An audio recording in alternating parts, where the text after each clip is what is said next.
నమస్తే నేను Priya welcome to ఆకాశరామన్న అధికారం శాశ్వతం మళ్ళీ అధికారంలోకి వచ్చేది తామే అన్న ధీమాతో వైసీపీ నాయకులు ఇష్టానుసారం చెలరేగిపోయారు ఆస్తులు పెంచుకోవడానికి అక్రమాలు అడ్డు చెప్పిన వారిపై దౌర్జన్యాలు అరాచకాలతో అధికారంలో ఉన్న 5 ఏళ్లు యథేచ్ఛగా రెచ్చిపోయారు ఇప్పుడు మాజీలుగా మారిన వారి చుట్టూ ఒక్కొక్కటిగా ఉచ్చు బిగుసుకుంటోంది ఓట్ల కౌంటింగ్ రోజునే సొంత నియోజకవర్గం నుంచి పరారైన గన్నవరం మాజీ ఎమ్మెల్యే వల్లభనేని వంశీ అరెస్టుతో అలాంటి నేతలకు కౌంట్ డౌన్ మొదలైంది వంశీ తర్వాత ఎవరు అన్న చర్చ అటు కూటమి శ్రేణుల్లో ఇటు వైసీపీ వర్గాల్లో హాట్ టాపిక్ గా మారింది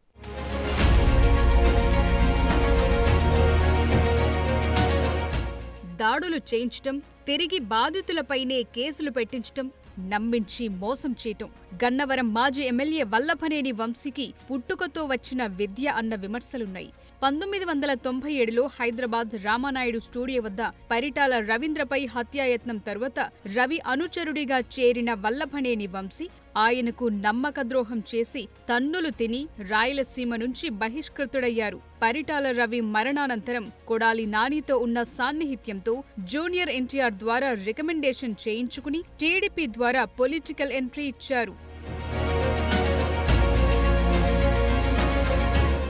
2009 ఎన్నికల్లో మొదటిసారి విజయవాడ ఎంపీగా పోటీ చేసి ఓడిపోయిన వంశీకి తరువాత చంద్రబాబు నాయుడు గన్నవరం ఎమ్మెల్యే అభ్యర్థిగా అవకాశమిచ్చారు అక్కడ్నుంచి 2 సార్లు టీడీపీ ఎమ్మెల్యేగా గెలిచిన వల్లభనేని వంశీ రెండోసారి గెలిచాక అదే కొడాలి నాని అండతో వైసీపీలో చేరి పెద్ద కథలే నడిపించారు అందుకే వంశీ గురించి ముందు నుంచి తెలిసిన వారెవ్వరూ ఆయన్ను నమ్మరన్న ప్రచారముంది ఇటీవల గన్నవరం టీడీపీ కార్యాలయంపై దాడి కేసులో కేసు పెట్టిన వ్యక్తితోనే దాన్ని నీరుగారేలా చేసి తాను తప్పించుకోవాలని కుట్ర పన్నారు కానీ అది ఆయనకే బూమరాంగ్ అయింది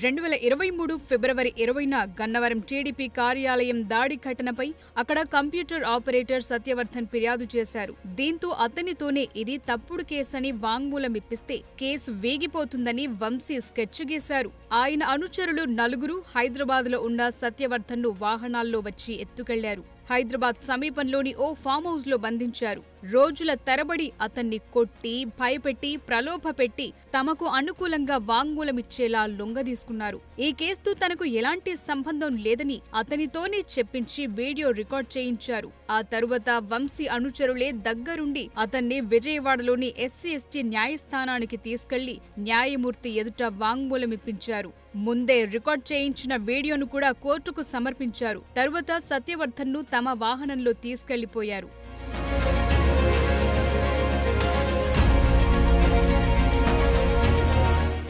అయితే ఓటమి తరువాత ఎవరికీ కనిపించకుండా పోయిన వంశీ స్కెచ్ వర్కౌట్ కాలేదు సత్యవర్ధన్ కొన్ని రోజులుగా కనిపించకపోవటం ఇంటికి ఫోన్ కూడా చేయకపోవటంతో కుటుంబ సభ్యులు అతని కోసం గాలించారు సత్యవర్ధన్ను వంశీ కిడ్నాప్ చేయించారని తెలిసి అతని తమ్ముడు పటమట పోలీసులను ఆశ్రయించారు తెలుగు మహిళా అధ్యక్షురాలు మేడేపల్లి రమాదేవి కూడా సత్యవర్ధన్ను వంశీ ఆయన అనుచరులే అపహరించారని మరో ఫిర్యాదు చేశారు దీంతో 2 కేసులు నమోదు చేసిన పోలీసులు ప్రత్యేక బృందాలను ఏర్పాటు చేసి వంశీని హైదరాబాద్లో అదుపులోకి తీసుకున్నారు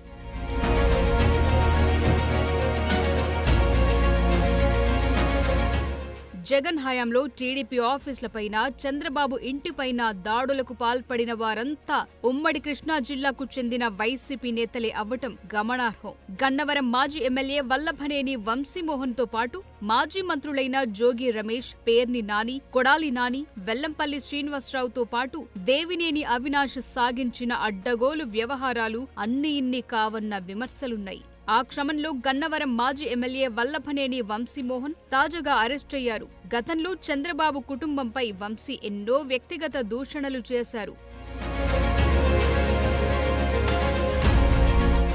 చంద్రబాబు ఇంటిపై దాడికి ప్రయత్నించిన మాజీ మంత్రి జోగి రమేష్ ఇప్పటికే విచారణను ఎదుర్కొంటున్నారు నేడో రేపో ఆయన అరెస్టు కాక తప్పదంటున్నారు అప్పట్లో అధికారాన్ని అడ్డం పెట్టుకుని అగ్రిగోల్డ్ భూములను బలవంతంగా కొనుగోలు చేశారని కూడా ఈయనపై అభియోగాలున్నాయి ఈ కేసులో జోగి రమేష్ తనయుడు ఇప్పటికే అరెస్ట్ అయ్యాడు.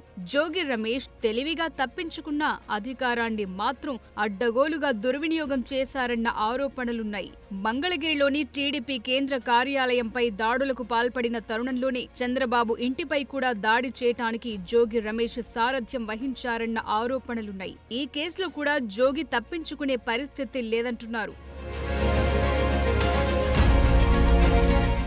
గుడివాడకు చెందిన మరో మాజీ మంత్రి కొడాలి నాని అధికారం మత్తులో చంద్రబాబును, ఆయన కుటుంబాన్ని తిట్టని తిట్టులేదు. ఆయన బూతు పురాణాలతో వైసీపీ నేతలే బెత్తరపోయాయి. అధికార బలంతో బూతులతో పేట్రేగిపోయిన కొడాలి నాని గుడివాడ టీడీపీ ఆఫీస్పై దాడి ఘటనలో సూత్రధారుడిగా ఉన్నారు. టీడీపీ కార్యాలయంపై తన అనుయాయులను ఉసిగొల్పారన్న ఆరోపణలున్నాయి. అలాగే ఏపీ బేవరేజెస్ మాజీ ఎండీ వాసుదేవరెడ్డి, మాజీ ఎమ్మెల్యే కొడాలి నాని, గత కృష్ణా జిల్లా మాజీ జేసీ, ప్రస్తుత తూర్పుగోదావరి జిల్లా కలెక్టర్ మాధవిలత రెడ్డిలపై గుడివాడ 2 టౌన్ పోలీస్ స్టేషన్లో కేసు నమోదైంది. వాసుదేవరెడ్డి, కొడాలి నాని, అతని అనుచరులు AP beverages liquor godown license ఉన్న తమపై దౌర్జన్యం చేసి తన తల్లి మరణానికి కారణమయ్యారని గుడివాడ ఆటోనగర్ వాసి దుగ్గిరాల ప్రభాకర్ పోలీసులకు ఫిర్యాదు చేసిన కేసు విచారణలో ఉంది. అలాగే తాజాగా వార్డు వాలంటీర్ల ఫిర్యాదు మేరకు మాజీ మంత్రి కొడాలి నానిపై మరో కేసు నమోదైంది. తమను వేధించి బలవంతంగా రాజీనామా చేయించారని వాలంటీర్లు పోలీసులకు ఫిర్యాదు చేశారు. మాజీ మంత్రి కొడాలి నాని, ఆయన సన్నిహితుడు దుక్కిపాటి శశిభూషణ్, గుడివాడ పట్టణ వైసీపీ అధ్యక్షుడు గొర్ల శ్రీను, మరో 2 వైసీపీ నేతలపై 447, 506, R/W34 ఐపీసీ సెక్షన్ల కింద గుడివాడ 1 టౌన్ పోలీసులు కేసు నమోదు చేశారు. ఇలా పలు కేసులు ఎదుర్కొంటున్న గుడివాడలో అడ్రస్ లేకుండా పోయిన మాజీ ఎమ్మెల్యే కొడాలి నాని ఓటమి తరువాత మీడియా ముందుకు కూడా పెద్దగా రావటం లేదు. కొత్తగా ట్వీట్లు పెడుతూ ప్రభుత్వంపై విమర్శలు గుప్పిస్తూ టీడీపీ నేతలకు టార్గెట్ అవుతున్నారు. రాష్ట్రంలో రెడ్ బుక్ పాలనకు వల్లభనేని వంశీ అరెస్ట్ ఓ ఉదాహరణ అంటూ తాజాగా ట్వీట్ పెట్టి తన అభద్రతా భావాన్ని చాటుకున్నారు. వడ్డగాడాలు కూడా భాష మాట్లాడిన అతను ఇవాళ ట్వీట్లు చేయటం వల్ల సమాజం హర్షిస్తుందని నేను భావిస్తున్నాను. అతను అధికారంలో ఉన్నప్పుడు విర్రవీగి చంద్రబాబు నాయుడు గారిని విమర్శించి ఏది పడితే అది మాట్లాడి అతని స్థాయిని అతను తగ్గించుకున్నాడు తప్ప చంద్రబాబు గారికి ఏం నష్టం జరుగుతుంది. చంద్రబాబు నాయుడు గారి కుప్పంలో గెలిస్తే బూట్లు పాలిష్ చేస్తారు. అవి మీరు అడగాల్సిన అవసరం ఉంది. అది మీరు ఎక్కడ అడుగుతారని అతను ట్వీట్ చేసి ఉంటాడు. తన ట్విట్టర్ అకౌంట్ నుంచి ట్వీట్ చేయడం కారణం అదని నేను భావిస్తున్నా. నువ్వు వచ్చి ఫైట్ చేయొచ్చు కదా, నిన్ను ఎవరు వద్దన్నారు? జగన్మోహన్ రెడ్డి గారికి అధికారంలో ఉన్నప్పుడు నువ్వు మాట్లాడినవన్నీ రాష్ట్ర ప్రజలు గమనించారు. గత 8 మాసాలుగా నువ్వేమీ మాట్లాడలేదు కూడా గమనించారు. ఇప్పుడు ట్వీట్లు ఎందుకు డైరెక్ట్గా మీడియా సమావేశానికి వచ్చి మాట్లాడితే బాగుంటుందని నేను నానికి కూడా హితో పలుకుతున్నా.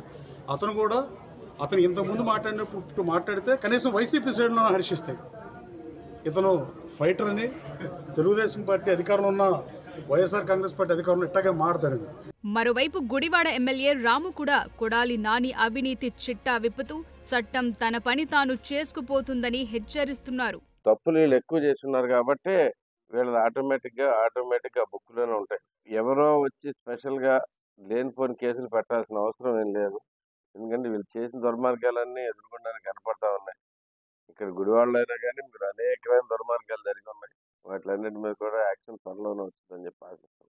దాని మీద పూర్తి అవగాహన ఉంది నాకు. దాంట్లో మాకు తెలిసిందంతా కూడా ఇవ్వటం జరిగింది.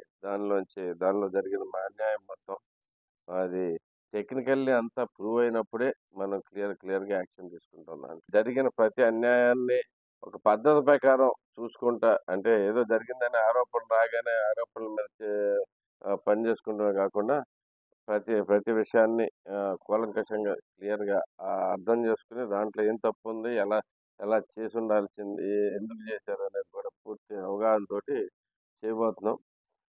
వీటన్నిటి మీద యాక్షన్ ఉంటుంది. మొత్తానికి వల్లభనేని వంశీ కటకటాల పాలయ్యాక వైసీపీ నేతల అరెస్టుపై పొలిటికల్ సర్కిల్స్ లో పెద్ద చర్చ జరుగుతోంది. నెక్స్ట్ హిట్ లిస్ట్ లో కొడాలి నానినే ముందుంటారని వైసీపీ వర్గాల్లో టాక్ వినిపిస్తుండటం గమనార్హం.